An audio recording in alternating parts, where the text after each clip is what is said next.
Assalamualaikum warahmatullahi wabarakatuh. Hai adik-adik semuanya, bagaimana kabarnya hari ini? Semoga kita semuanya masih dalam keadaan sehat walafiat.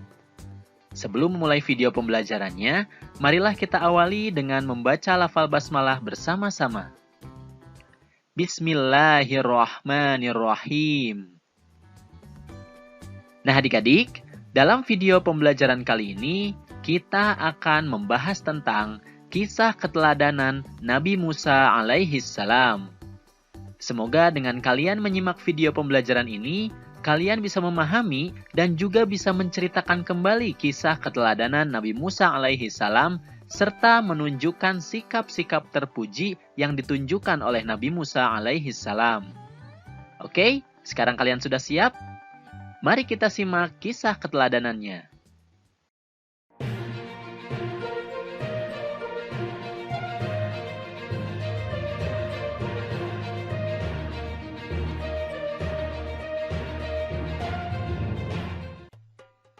Nabi Musa alaihi salam lahir di Mesir. Pada zaman itu, Mesir dipimpin oleh seorang raja yang zolim, yaitu Fir'aun.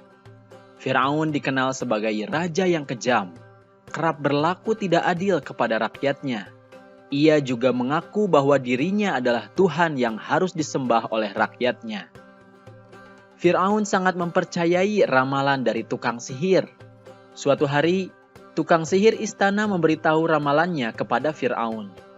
Katanya, kelak akan muncul seorang anak laki-laki dari Bani Israel yang akan menggulingkan Fir'aun dari singgasana kerajaannya. Mendengar hal tersebut, Fir'aun pun marah besar. Sejak saat itu, ia memerintahkan agar semua bayi laki-laki yang lahir di Mesir dibunuh. Ibu Nabi Musa bernama Yukabad, dan ia berasal dari Bani Israel. Pada saat Yukabad melahirkan Nabi Musa, ia sangat khawatir bahwa Fir'aun akan membunuh anak laki-lakinya tersebut. Yukabad kemudian berdoa kepada Allah Subhanahu wa Ta'ala. Ia meminta agar anak dan keluarganya dilindungi oleh Allah Subhanahu wa Ta'ala. Bismillahirrahmanirrahim. Dan kami ilhamkan kepada ibu Musa, susuilah dia, dan apabila kamu khawatir terhadapnya, maka jatuhkanlah dia ke sungai Nil. Dan janganlah kamu khawatir dan janganlah pula bersedih hati, karena sesungguhnya kami akan mengembalikannya kepadamu dan menjadikannya salah seorang dari para rasul. Quran Surat Al-Qasas ayat ke-7. Yukabad pun menghanyutkan bayinya di atas keranjang yang mengapung mengikuti arus sungai Nil. Tidak disangka-sangka, ternyata keranjang bayi tersebut hanyut ke dalam istana. Istri Fir'aun yaitu Ratu Asiyah mengambil keranjang tersebut. Betapa kagetnya Ratu Asiyah ketika melihat keranjang tersebut berisikan seorang bayi mungil yang masih merah. Ratu kemudian jatuh hati kepada bayi laki-laki tersebut dan memutuskan untuk mengangkat Nabi Musa menjadi anak angkatnya. Melihat anak itu, Fir'aun marah. Akan tetapi, dengan bujuk rayu Asiyah, Fir'aun pun luluh hatinya dan ia tidak jadi membunuh Musa kecil. Ratu sangat menyayangi Nabi Musa. Ia menganggapnya sebagai anak sendiri. Suatu ketika, Musa kecil menangis karena kehausan. Asiyah memerintahkan pengawalnya untuk mencari ibu yang dapat menyusui bayi itu. Banyak yang sudah mencoba menyusuinya, tapi bayi Musa tetap tidak mau dan terus menangis. Hingga akhirnya, ditemukanlah Yukabad yang berhasil menyusui bayi Musa. Ketika disusui, bayi Musa terdiam dan berhenti menangis sampai tertidur nyenyak. Mereka tidak mengetahui bahwa ternyata Yukabad adalah ibu Musa sendiri. Selanjutnya, Asiyah meminta agar Yukabad tinggal di lingkungan istana untuk mengasuh Nabi Musa kecil.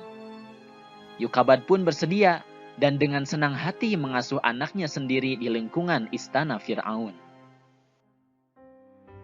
Seiring dengan berjalannya waktu, Nabi Musa alaihissalam pun tumbuh dewasa.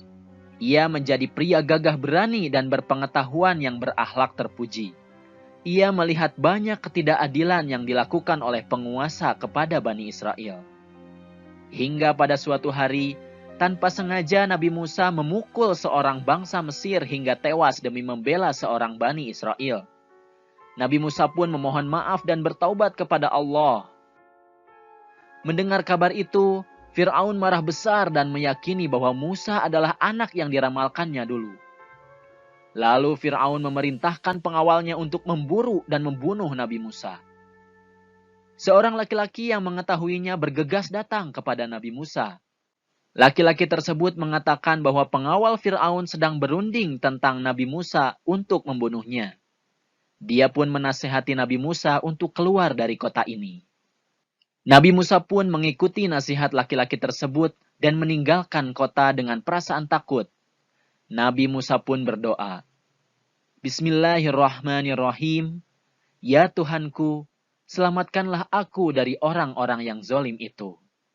Quran Surat Al-Qasas ayat 21. Sesampainya di negeri Madian, ia menjumpai sekumpulan orang yang sedang memberikan minum kepada ternak mereka.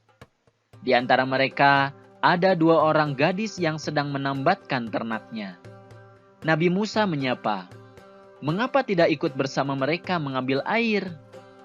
Kedua gadis itu menjawab, "Kami tidak dapat mengambil air kecuali sesudah orang-orang itu telah selesai mengambilnya.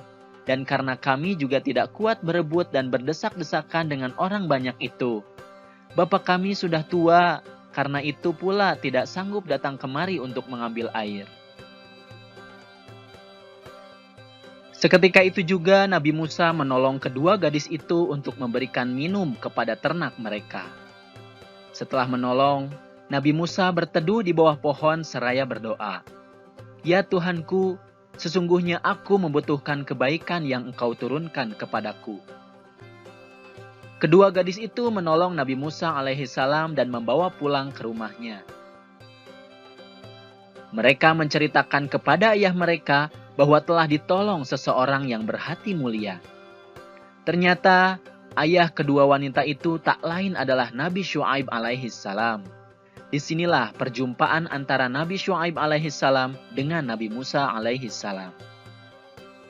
Salah seorang dari gadis itu berkata, "Wahai ayahku, ambillah ia sebagai orang yang bekerja kepada kita.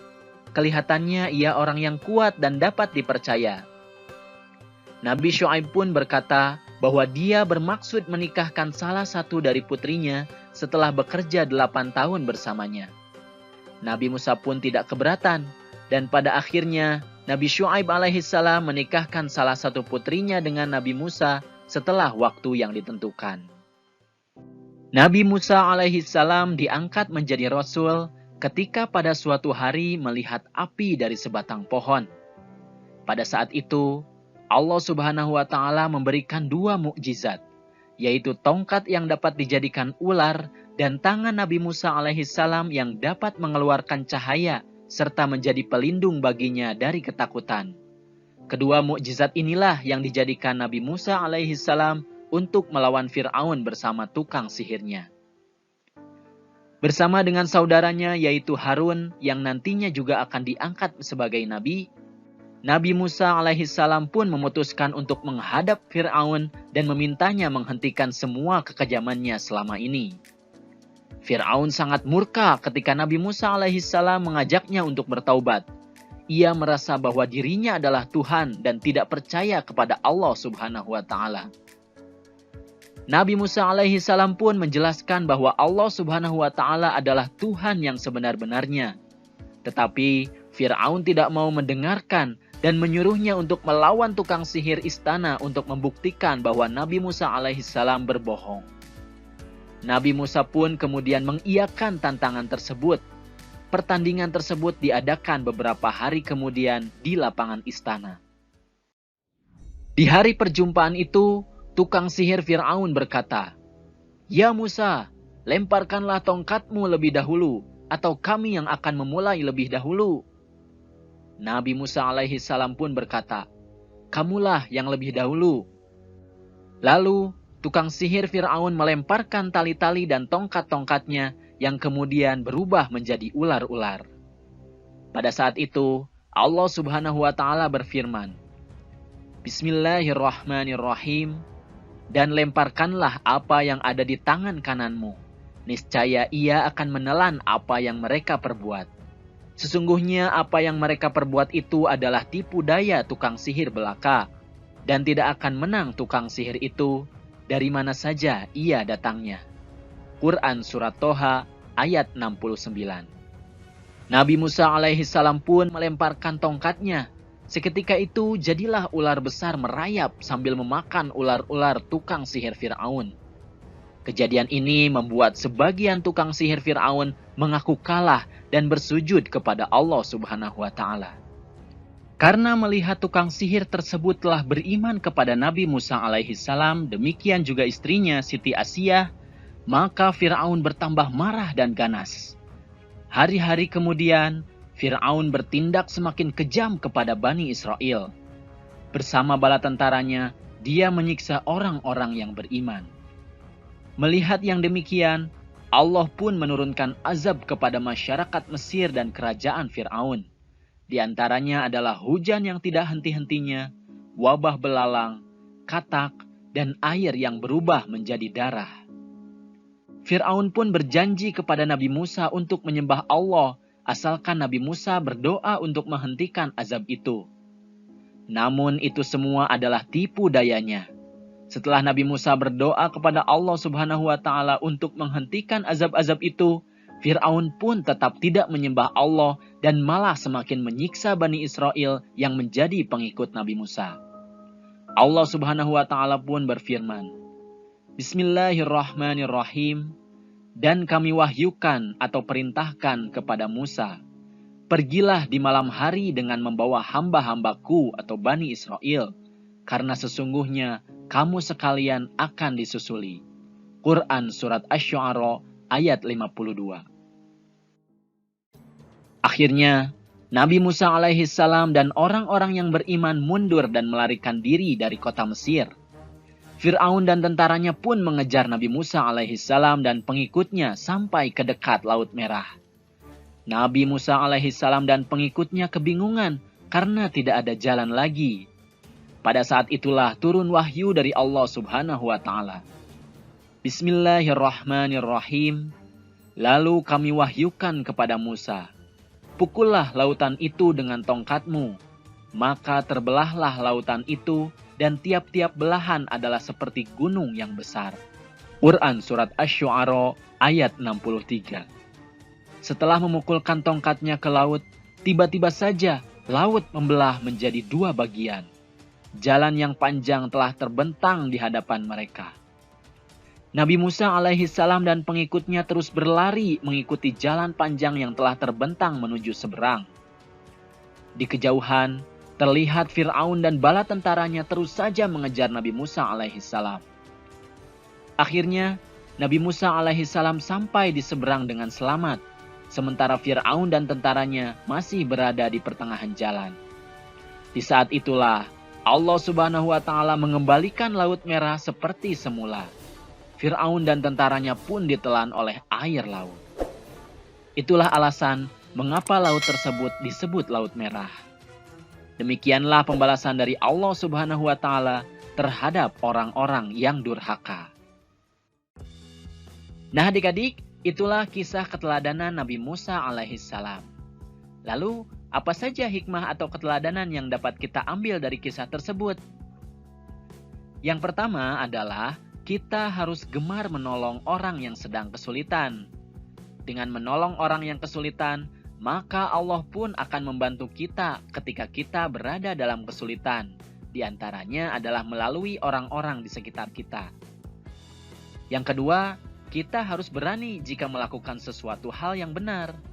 Selain itu, jika kita menghadapi tantangan atau kesulitan, kita harus pantang menyerah untuk mendapatkan apa yang kita harapkan. Dan yang ketiga, kita harus tegas untuk mengajak orang lain kepada kebenaran. Meskipun melawan seseorang yang memiliki kekuasaan, kita tidak boleh takut, karena Allah Subhanahu wa Ta'ala akan menolong kita. Nah, itulah adik-adik kisah keteladanan Nabi Musa alaihissalam. Semoga dengan menyimak video pembelajaran ini, kalian bisa memahami dan juga bisa menceritakan kembali kisah keteladanan Nabi Musa alaihissalam dan menunjukkan sifat terpuji yang ditunjukkan oleh beliau, terutama dalam hal tolong-menolong serta keberanian dalam melawan kemaksiatan. Itu saja video pembelajaran yang bisa kakak sampaikan. Jangan lupa like, komen, dan subscribe video ini, kemudian aktifkan tanda loncengnya supaya kalian bisa mendapatkan informasi dari update video yang terbaru. Terima kasih atas perhatiannya, dan mohon maaf apabila ada kesalahan. Billahi taufiq wal hidayah. Wassalamualaikum warahmatullahi wabarakatuh.